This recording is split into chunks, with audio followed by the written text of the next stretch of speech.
Hey guys, apologize for not having a webcam for the last few weeks. It's been kind of on the fritz. I'm hoping it works today. We'll see here in just a little bit, but appreciate everyone's patience. Hope y'all have had a good Thanksgiving and are ready for the final week. And I apologize for my voice. I've got some sinus problems and a cold this morning, so my throat's gravelly. But anyway, we're going into the final week of our league, and there have been quite a few changes since I last talked to you. We've pretty much come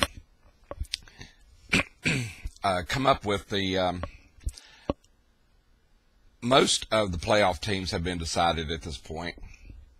We still have a couple more that need to be decided, and of course the placings and where who will play who is still very much up in the air.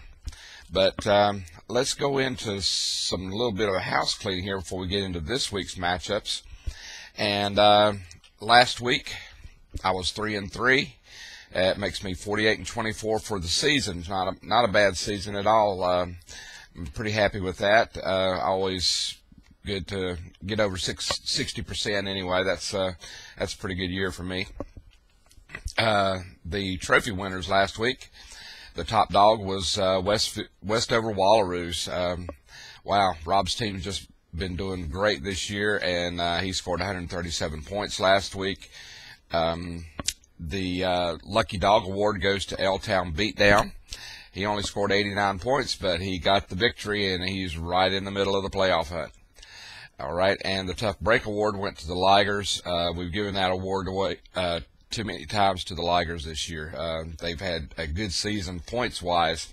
They just have not been able to get the victories to show for it. And the Donkey Award goes this week to the Jokers, who only had 56 points. So that's our trophies and our predictions from last week. Let's get into this week a little bit. First, let's go through the matchups. First matchup is my Fairgrove Mad Dogs, who unbelievably has been like the Phoenix and has risen from the ashes to absolutely have a shot at the playoffs. And this is just shocking to me, just as shocking as the losing streak was at the beginning of the season. The turnaround that the team has been able to do and come through and pull up to 500 at 6-6 has just been just as remarkable. So I've got a shot at it, but I need to get past the Westover Wallaroos this week. Westover has really been riding the coattails of Aaron Rodgers. They've had good production from D'Angelo Williams and Beanie Wells when they've needed it. Excuse me. They picked up some good players. They've gotten good years from Anquan Bolden. A.J. Green's had a great year for a rookie. They've just had a very good year from guys. And then Jimmy Graham, who has emerged as one of the premier tight ends in the league. They've just had a great year from all their players. As for me, I've been very surprised with Cam Newton. Took him with the last pick in the draft, and been very pleased with him, of course, but have been just as disappointed in Chris Johnson, who has just not done well at all until the last couple of weeks. So I don't know exactly what to expect from this team. I'm hoping that this week I can get by the Wallaroos. In fact, I'm going to predict I'll get by the Wallaroos. I think the New York Giants have something for Aaron Rodgers this week, and I just hope that Aaron Rodgers has a little bit of a down week and give me an opportunity to get by the Wallaroos. That will solidify my spot in the playoffs. The next one is a playoff matchup here for sure, with L-Town Beatdown, who is 5-7, going up against Sean's Craven Pines Soaring Condors, who are 6-6. Craven Pines is on a losing streak of 4 games, and They have been rocked with injuries the last few weeks. They lost their quarterback. Of course, they lost Jamal Charles at the beginning of the year. Miles Austin hasn't been able to play in a while. They're just racked with injuries, and things just have not gone Sean's way. And so based on that, I'm going to predict a L-Town beatdown victory. And I honestly believe that that Chris's team just could slide right into the playoffs. If you remember last year, he didn't have a very good team, and he's built that thing up, and it's looking good. And he's on the verge of making the playoffs in the second year, so that's really good for Chris. The next one is the Italian Stallions versus the Trinity War Dogs.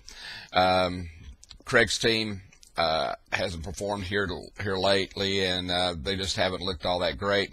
The Stallions, their big strength was their running backs, Adrian Peterson, Darren McFadden, and they've been hurt, and so that's really hurt the Stallions the last couple weeks. But I believe that the Stallions will beat the War Dogs this week and get off their 5-game losing streak. I think the team is going to come through for the Stallions. The next one is the LA Avengers versus the Archdale Intimidators. The Avengers are on the cusp of making the playoffs. They're right in that playoff hunt. So, but they're going up against the Intimidators, who is one of the stronger teams in the league. And I believe the Intimidators will beat the Avengers and knock them out of a chance to get into the playoffs. The next one, two playoff-bound teams, Paul's Sophia Slawcats versus Seagrove Shake and Bake. Seagrove Shake and Bake is just strong, period. There's no other way to put it. They're going to be tough to beat. If anybody beats them from here on out for the rest of the year, it's going to be because 2 or 3 of their players have bad weeks. I mean, it's not going to be just one player. It's going to have to be 2 or 3 of their players are going to have bad weeks for this team not to win the championship. I believe that Seagrove will win their matchup this week with Sophia Slawcats, but it's not going to matter either way because both of these teams are going to the playoffs. The last one is the Hard Luck T-Bill Ligers versus the Thomasville Jokers. Jokers have had a tough year this year. So have the Ligers, but they have scored a ton of points, but haven't had the results to show for it. But I believe they will get the victory this week, end the season on a high note, and excuse me, and we'll beat the Jokers this weekend. Okay, let's look at playoffs real quick. This is what we know so far. There are 4 teams that are in the playoffs right as we speak. The Westover Wallaroos, Seagrove Shake and Bake, Archdale Intimidators. They're all respective winners in their divisions. As far as one of the wild card spots, Sophia Slawcats has that locked up. Okay, now let's take a look at the other end of the spectrum, the ones that aren't going to make the playoffs. Of course, the 3-3-9 teams, the Stallions, the Ligers, and the Jokers are eliminated from the playoffs. And according to my calculations, Trinity War Dogs could get into a tie, but they don't hold any of the tiebreakers for that last playoff spot. So they would not get into the could not get into the playoffs because they're just so far behind as far as point totals are concerned. They would need to score 100 and some points more than the other 6 and 7 teams in front of them to make the playoffs. So according to my calculations, they are eliminated. That leaves 4 teams for 2 spots. The Fairgrove Mad Dogs and the 3 teams in Division 2 that Craven Pines, LA Avengers, and L-Town Beatdown. Okay. As far as who's going to make it, basically, Fairgrove Mad Dogs win, they're in. So too with the Soaring Condors. They would make it in based on record, and that's all there is to it. Okay. So Fairgrove Mad Dogs, Craven Pines, Soaring Condors, it's real simple. They win, they're in. All right. The next one is LA Avengers. The LA Avengers need to win, and the the beatdown need to beat the Condors, forcing a three-way tie at 6 and 7. Now the Mad Dogs could lose and be in a four-way tie, which the